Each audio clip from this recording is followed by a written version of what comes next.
भी तो बेटे हैं, हम भी हमारे एक घर में बेटी लाते।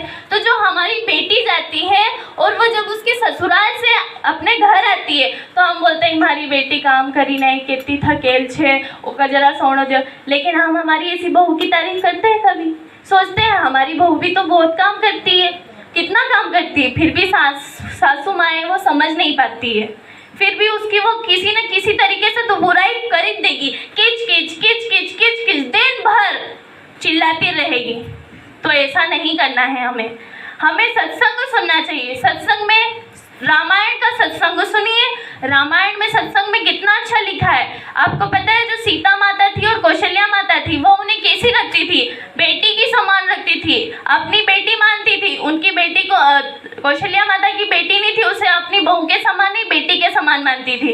तो हम रामायण तो पढ़ते हैं लेकिन क्या हम उससे ज्ञान लेते हैं कि सीता माता कैसी थी, कौशल्या माता कैसी थी?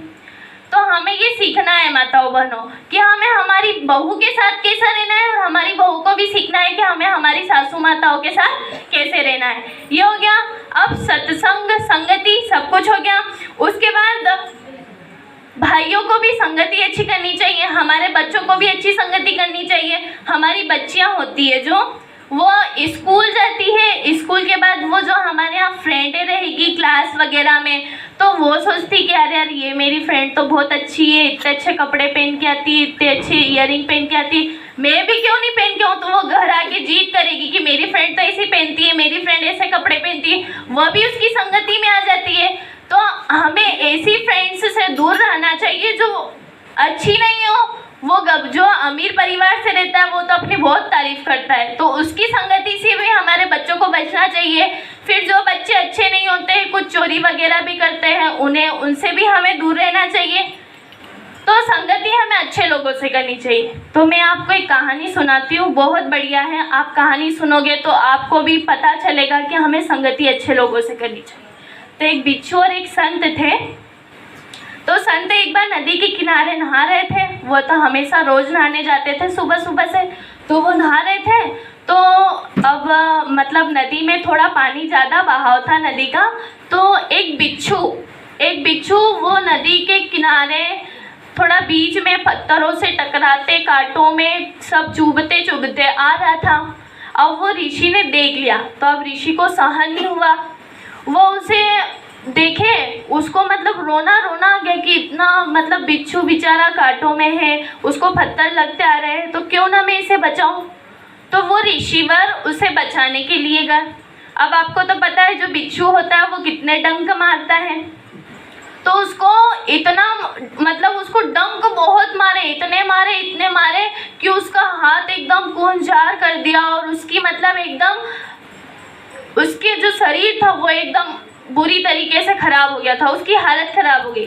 फिर भी जो ऋषिवर थे उन्होंने बार बार मेहनत करके उसे बचा लिया।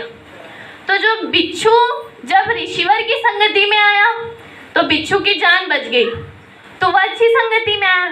लेकिन जो ऋषिवर थे वह बिच्छू की संगति में आए तो वो बिच्छू ने उसे कितना डंक मारा, इतना मारा कि उसकी हालत खराब हो गई। तो हमें संगति अच्छे लोगों से करनी चाहिए, क्योंकि एक अच्छा इंसान है और एक बुरा इंसान है। तो जब अच्छा इंसान बुरे इंसान के साथ मिलेगा तो वो बुरा इंसान तो अच्छा बन जाएगा, लेकिन जो अच्छा इंसान है वो भी पूरी तरीके से बुरा हो जाता है। तो हमें संगति अच्छे ही लोगों से करनी चाहिए, सोच समझ के संगति करनी चाहिए, है ना। संगति कैसे करनी चाहिए? सोच समझ के करनी चाहिए।